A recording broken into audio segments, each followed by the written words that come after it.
नमस्कार मेरे प्यारे बहन भाइयों।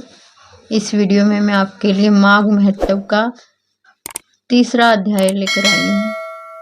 कृपया ध्यानपूर्वक सुने और कथा का लाभ उठाएं। अगर ये कथा आपको अच्छी लगे तो कृपया करके मेरे चैनल को लाइक और सब्सक्राइब करें। अध्याय नंबर तीसरा इस प्रकार से है। राधे राधे। ओम श्री गणेशाय नमः। तब राजा दिलीप कहने लगे कि महाराज, यह पर्वत कितना ऊंचा और कितना लंबा चौड़ा है। तब वशिष्ठ जी कहने लगे कि 36 योजन ऊंचा, ऊपर चोटी से 10 योजन चौड़ा और नीचे 16 योजन चौड़ा, जो हरी चंदन, आम, मदार, देवदारू और अर्जुन के वृक्षों से शोभित है। दुर्भिक्ष से दुखी होकर यह सुंदर पर्वत को और फल फूलों से परिपूर्ण देखकर भृगु वहीं रहने लगे और वहां पर कंदराओं, वनों और उपवनों में बहुत दिनों तक तप करते रहे। इस प्रकार जब भृगु ऋषि वहां पर अपने आश्रम पर रहे तो एक विद्याधर अपनी पत्नी सहित उतरा। वह अत्यंत दुखी थे। उन्होंने भृगु ऋषि को प्रणाम किया और ऋषि के बड़े मीठे स्वर से उन्होंने कहा कि विद्याधर, तुम बड़े दुखी दिखाई देते हो, इसका क्या कारण है? तब विद्याधर कहने लगे कि महाराज, पुण्य के फल को पाकर, स्वर्ग पाकर तथा देवतुल्य शरीर पाकर भी मेरा मुख व्याघ्र जैसा है। यही कारण है कि मैं दुखी हूँ और अशांत हूँ। ना जाने किस पाप का फल है।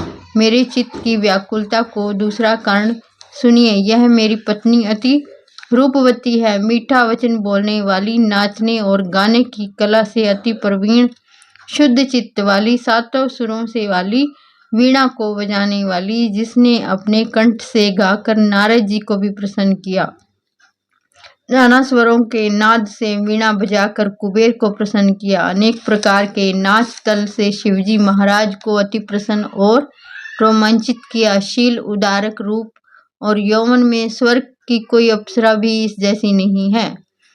कहाँ ऐसी चंद्रमुखी स्त्री और कहाँ मैं व्याघ्र जैसे मुंह वाला।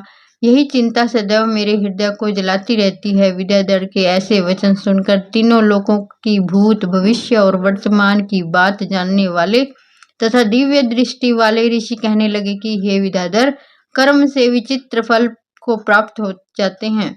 मक्खी के पैर जितना विष भी प्राण ले वाला हो जाता है। छोटे छोटे पापों का फल भी अत्यंत दुखदायी हो जाता है। तुमने माघ मास की एकादशी का व्रत करके द्वादशी में आने वाले शरीर पे तेल लगाया है। इसी पाप का कर्म से व्याग्र हुए हो। एकादशी के दिन उपवास करके द्वादशी को तेल लगाने से राजा पुरुरवा ने भी कुरूप शरीर पाया था। तब वह अपने कुरूप शरीर को देखकर दुखी होकर हिमाचल पर्वत पर देव सरोवर किनारे पर गया।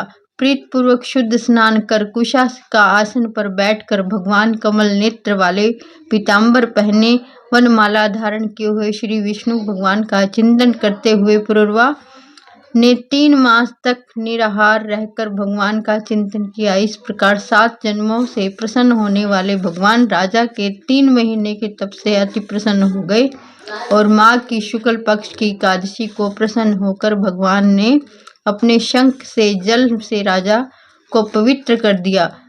भगवान ने उसके तेल लगाने की बात याद दिलाकर सुंदर देवताओं का सा रूप डाकर सुंदर देवताओं का रूप दिया। उसको देखकर उर्वशी भी उसको चाहने लगी। राजा सुकृत्य होकर अपनी पुरी को चला गया।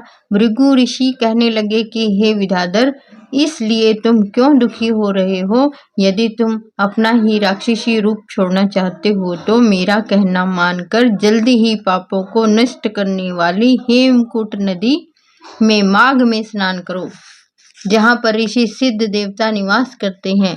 अब मैं इसकी विधि बतलाता हूँ। तुम्हारे भाग्य में माघ मास में आज 5वें दिन आने वाला है। पौष शुक्ला एकादशी से इस व्रत को आरंभ करो। भूमि में स्नान करके महीना भर निराहार रहो। सब लोगों को त्याग कर तीनों समय शिव स्तोत्र और मंत्रों का पूजन करोगे तो तुम्हारा मुख कामदेव के समान हो जाएगा और देवता भी तुम्हारा मुख देखकर चकित हो जाएंगे। तुम अपनी पत्नी के साथ सुखपूर्वक क्रीड़ा करोगे। माघ मास के प्रभाव से जानकर सदा माघ में स्नान करो। पाप और दरिद्रता से बचने के लिए मनुष्य को सदा यत्न से माघ मास में स्नान करना चाहिए। यह स्नान सदा ही सब दानों और यज्ञों का फल देता है और पापों का क्षय है। वशिष्ठ जी कहते हैं कि हे राजा दिलीप, यह कथा भृगु की विद्याधर से को सुनाई थी। माघ स्नान योगों से बढ़कर भी यज्ञ तथा यज्ञों से बढ़कर गर्जना करता है। पुष्कर, कुरुक्षेत्र, ब्रह्मास्त्र, काशी, प्रयाग और गंगा सागर जैसे संगमों में मनुष्यों को फल देता है। 10 वर्ष में उतना ही फल माघ मास के स्नान से 3 दिन में ही मनुष्य को मिल जाता है।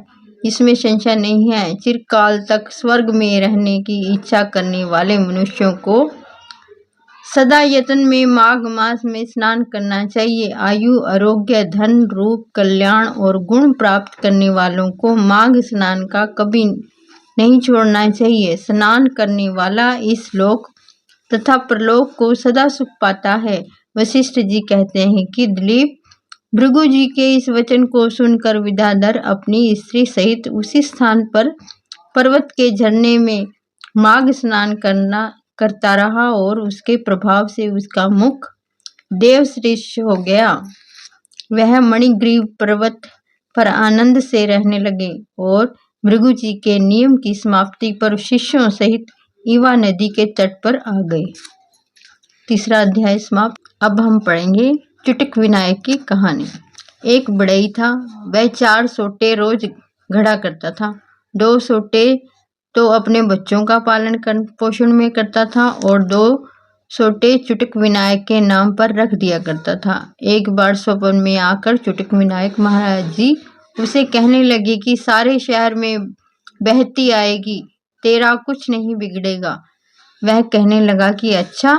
अगले दिन सारे शहर में बहती आ गई। राजमहल, दुमहले सारे बह गए। उसकी झोपड़ी गंगा के किनारे पर वहीं टिकी रह गई और नहीं बही। सिपाहियों ने देखा कि राजा ने जाकर कहा कि राजा साहब, बढ़ई की तो झोपड़ी गंगा के किनारे पर नहीं बही, हमारे तो शहर का शहर सारा सामान बह गया। राजा ने कहा कि अच्छा। राजा को क्रोध आया। राजा तलवार सूत कर घोड़े पर सवार होकर चल दिया और बढ़ई के पास जाकर उसको मारने के लिए तलवार निकाली। वह कहने लगे कि राजा साहब, पहले तो मेरी बात सुनो और फिर मुझे मारना। राजा ने कहा कि अच्छा। राजा को बढ़ई की सारी कहानी सुनाई और राजा साहब, तो 4 सोटे रोज घड़ूंगा और 2 चुटिक विनायक महाराज के नाम पर खड़ा कर देता हूँ। 2 से अपने बच्चों का पालन पोषण करता हूँ। राजा ने कहा कि अच्छा। चुटिक विनायक महाराज, इतनी महिमा है? बढ़ई ने कहा हाँ। राजा ने उसी दिन से ढिंडोरा पिटवा दिया कि जो कोई भी कुछ भी काम करे सबसे पहले चुटिक विनायक महाराज के नाम से मिनसे। यह चुटिक विनायक महाराज की जय। सुनने वाले के और सुनाने वाले का भला करियो।